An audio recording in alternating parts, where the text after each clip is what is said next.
మన పేరును బట్టి జాతకం అనేది మారిపోతూ వస్తుంది. మన పుట్టిన జాతకం ఒకటైతే ఇప్పుడు ఆస్ట్రాలజీ ఉంది, న్యూమరాలజీ ఉంది అని అంటారు.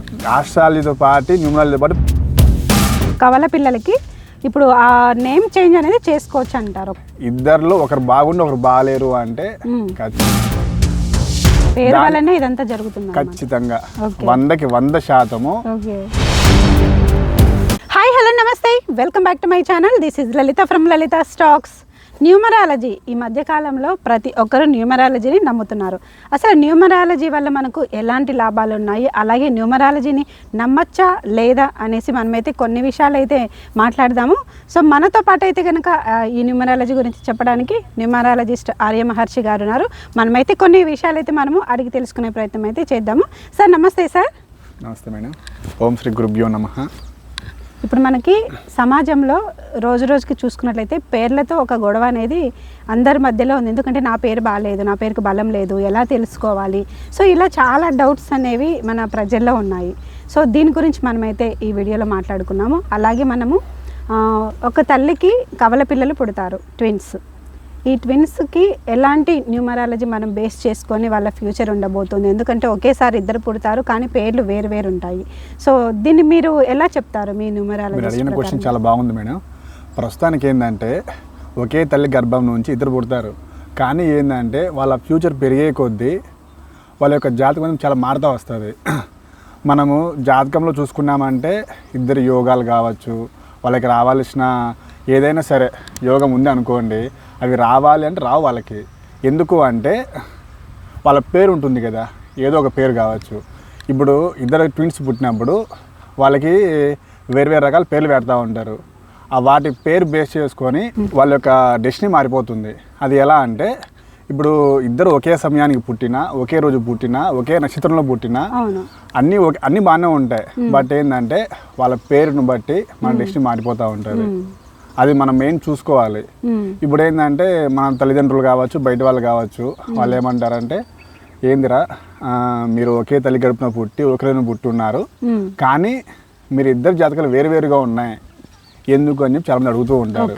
దానికి మెయిన్ రీజన్ ఏంటంటే మన పేరును బట్టి జాతకం అనేది మారిపోతూ వస్తుంది. మన పుట్టిన జాతకం ఒకటైతే మన పేరు పెట్టుకున్నటువంటి జాతకం ఇంకోటి ఉంటుంది. ఖచ్చితంగా 100కి 100%. మన దేవుని ఏ విధంగా అయితే నమ్ముతామో మన పేరును బట్టి కూడా మనకు మారిపోతుంది జాతకం. అంటే ఇప్పుడు మనకు ఆ నక్షత్రము పుట్టిన టైంను బట్టి మన జాతకము, ఆ జాతకంలో మనకి ఏ వర్డ్ వచ్చిందో, ఇప్పుడు ఆ ఇలా వస్తుంది కదా, సో వాటిని బట్టి మన పేరు అనేది నిర్ణయిస్తారు కదా. మరి అలాంటప్పుడు మనకి వేరే విధంగా ఎందుకు? మంచిగా అడుగున్నారు. దీంట్లో ఇంకోటి ఏంటంటే మనం పేరు పెట్టే విధానం కూడా, మనం పుట్టిన డేట్ ఆఫ్ బర్త్, టైమింగ్ అవన్నీ మన దగ్గర ఉంటాయి. దీన్ని ఇంకోటి ఏంటంటే మనం పుట్టినప్పటి డేట్ అవన్నీ ఉంటాయి కదా, అప్పుడు మనకు ఒక లెటర్ వస్తుంది కదా స్టార్ని బట్టి. అవును. ఇప్పుడు ఆస్ట్రాలజీ, న్యూమరాలజీ, ప్రొనాలజీ మొత్తం దీంట్లో మళ్ళీ 3 సబ్జెక్ట్స్ ఉన్నాయి. దాంట్లో ఏంటంటే ఆస్ట్రాలజీలో వచ్చేటటువంటి పేరుని అంటే ఒక లెటర్ వస్తుంది కదా, ఆ లెటర్ బేస్ చేసుకొని మనం ఒక పేరు తీసుకుంటాం. అది ఏ పేరైనా కావచ్చు. న్యూమరాలజీ ఏంటంటే ఆ లెటర్ని మనము నేమ్ కరెక్షన్ చేస్తాము. ఎగ్జాంపుల్ చెప్పాలంటే లలిత అనే పేరు ఉంది, మీ పేరు లలిత. ఇప్పుడు ఆ పేరులో ఏంటంటే ఇప్పుడు ఆ లలిత అనే పేరులో ఒక ఎల్ పెట్టుకోవడం కానీ, లేదంటే ఏ పెట్టుకోవడం కానీ, ఐ పెట్టుకోవడం కానీ మనం చేస్తాము.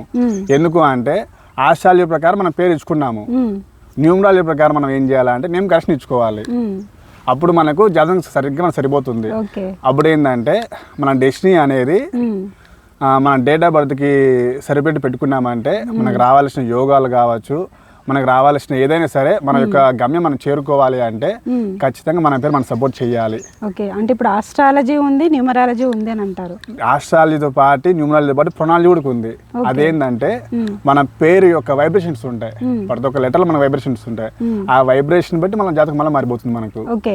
సో మనం ఇప్పుడు మాట్లాడుకున్నట్టయితే కవల పిల్లలకి ఇప్పుడు ఆ నేమ్ చేంజ్ అనేది చేసుకోవచ్చు అంటారు, ఒకవేళ ఇన్ కేస్ ఖచ్చితంగా చేసుకోవచ్చు. ఒకవేళ వాళ్ళ యొక్క డేట్ ఆఫ్ బర్త్ని బట్టి వాళ్ళ పేరు బాగుంటే ఇబ్బంది అసలు ఏం లేదు. ఒకవేళ ఇద్దరిలో ఒకరు బాగుండి ఒకరు బాగాలేరు అంటే ఖచ్చితంగా నేమ్ ప్రాబ్లం ఖచ్చితంగా ఉంటుంది. ఇప్పుడు ఎగ్జాంపుల్ నా పేరు ఉంది LALITHA. అవును. సో దీన్ని మనం ఇది కరెక్టే అంటారా, లేదంటే దీన్ని ఏమైనా చేంజ్ చేసుకోవాల్సి ఉంటుంది? ఇప్పుడు మీ డేట్ ఆఫ్ బర్త్ ఉందా? లేదండి నా మీ డేట్ డేట్ ఆఫ్ బర్త్ లేకపోతే చెప్పడం కష్టము. బట్ ఏంటంటే ఇప్పుడు మనకు న్యూమరాలజీ ప్రకారం ఏంటంటే 1 నుంచి 108 దాకా మనకు లెటర్స్ ఉంటాయి. అంటే మనకు 1, 2, 3 ఉంటాయి కదా, ఆ 108 దాకా మనకు నేమ్స్ ఉంటాయి అన్నమాట. అవన్నీ ఆ ఒక్కొక్క నేమ్ను బట్టి మన జాతకం మారిపోతూ వస్తుంది. ఆ యొక్క నేమ్లో మనం ఏది పెట్టుకుంటే బాగుంటుందంటే కూడా మన జాతకం ఏం తెలియనప్పుడు న్యూమరాలజీ ప్రకారం ఏంటంటే మనకు బుధుడు ఉన్నాడు ప్లానెట్లలో. మొత్తం మనకు నవగ్రహాలు 9 అనుకుంటే ఆ 9లో మనకు బుధుడు మెయిన్. ఆ బుధుడికి ఏంటంటే న్యూమరాలజీ ప్రకారం అయితే ఎవరు లేరు ఆయనకి, అంటే ఎనిమిస్ అసలు ఎవరు లేరు, శత్రువులు అనేవాళ్ళు. శత్రువులు లేకపోవడం వల్ల మనం ఆయన యొక్క సంఖ్యలో మనం పేరు పెట్టుకున్నామంటే చాలా అద్భుతంగా మన ఫలితాలు అనేవి వస్తూ ఉంటాయి. ఇప్పుడు మీ పేరు చూసుకుంటే కూడా లలిత అనే పేరు ఏంటంటే 18 వస్తుంది, 18. ఆ పేరుకి ఏంటంటే జాతకం బాగలేదు, అది ఒక చెడు సంఖ్య అనమాట న్యూమరల్ ప్రకారం అయితే. ఇప్పుడు మీ లలిత అనే పేరుకి ఏంటంటే మీరు చక్కగా మాట్లాడతారు, చక్కగా అందరితో గౌరవంగా పలకరిస్తారు, ఆప్యాయంగా మాట్లాడతారు. మీరు చూసేదానికి కూడా ఏంటంటే ఉన్న దాంట్లో నీట్గా ఉండాలి. అంటే మన శరీరాన్ని ఏ విధంగా చూసుకోవాలో అలా మీరు నీట్గా చూసుకుంటారు. అంటే మీరు కట్ చేసుకున్న నెయిల్ నుంచి కానీ పెట్టుకున్న నెయిల్ పాలిష్ దగ్గర నుండి ప్రతి ఒక్కటి మీరు నీట్గా పెట్టుకుంటారు. మన శరీరం అది మన ఇప్పుడు మళ్ళీ దీంట్లో ఏంటంటే నేమ్ న్యూమరాలజీలో మనకు మెయిన్ 3 ఉంటాయి. ఒకటి ఏంటంటే డెస్టినీ నెంబర్ ఒకటి వస్తుంది, పర్సనల్ నెంబర్ ఒకటి వస్తుంది, హార్ట్ డిజైన్ నెంబర్ ఒకటి వస్తుంది. దీంట్లో మనకు పర్సనాలిటీ నెంబర్ అంటే ఇందాక నేను చెప్పాను కదా, మీరు నెయిల్ కట్ చేసుకునే దానికి దగ్గర నుండి, నెయిల్ పాలిష్ పూసుకున్న దగ్గర నుంచి, బొట్టు పెట్టుకున్న దగ్గర నుండి మనకు మారిపోద్ది అనమాట అది. ఇప్పుడు మనం ఒక నేమ్ తీసుకున్నామంటే ఆ నేమ్ ఏంటంటే మనకు మళ్ళీ దాంట్లో 3 పార్ట్స్గా వస్తుంది. ఒకటి ఏంటంటే నేమ్ డెస్టినీ వస్తుంది, నేమ్ డెస్టినీతో పాటు మన హార్ట్ డిజైన్ నెంబర్ ఒకటి వస్తుంది, హార్ట్ నెంబర్ ఒకటి వస్తుంది, పర్సనల్ నెంబర్ ఒకటి వస్తుంది. అది మన న్యూమరాల్ చార్ట్ ఉంటుంది. ఆ న్యూమరాల్ చార్ట్ ప్రకారం మనం బేస్ చేసుకొని తెలుసుకోవచ్చు. కానీ మిగతా వాళ్ళు తెలుసుకోవాలంటే కష్టం కొద్దిగా. అది జస్ట్ మామూలుగా నేమ్ నెంబర్ అనేది తెలుసుకోవచ్చు ఎవరైనా సరే. ఎందుకంటే మన న్యూమరాల్ చార్ట్ అనేది ఈ మధ్య గూగుల్లో ఎక్కడ చూసినా చిక్కుతుంది, ఇబ్బంది అసలు ఏం లేదు. దాన్ని బేస్ చేసుకొని మన పేరు కొట్టామంటే కూడా దానికి లెటర్స్ ఉంటాయి, నెంబర్ ఉంటుంది పైన వచ్చేసి. ఆ నెంబర్ని బేస్ చేసుకుని మనము నేమ్ నెంబర్ ఎంత తెలుసుకోవచ్చు. అంతవరకు మాత్రమే ఎవరైనా తెలుసుకోవచ్చు. అంతకు మించి తెలుసుకోవాలి అంటే ఖచ్చితంగా మీ దగ్గరలో ఉన్నటువంటి న్యూమరాలజిస్ట్ దగ్గరికి వెళ్తేనే వాళ్ళు చెప్పగలరు ఈ విషయాలన్నీ. లేకపోతే అసలు మనం తెలుసుకోలేము, కష్టం కూడా, ఎవరు చెప్పరు.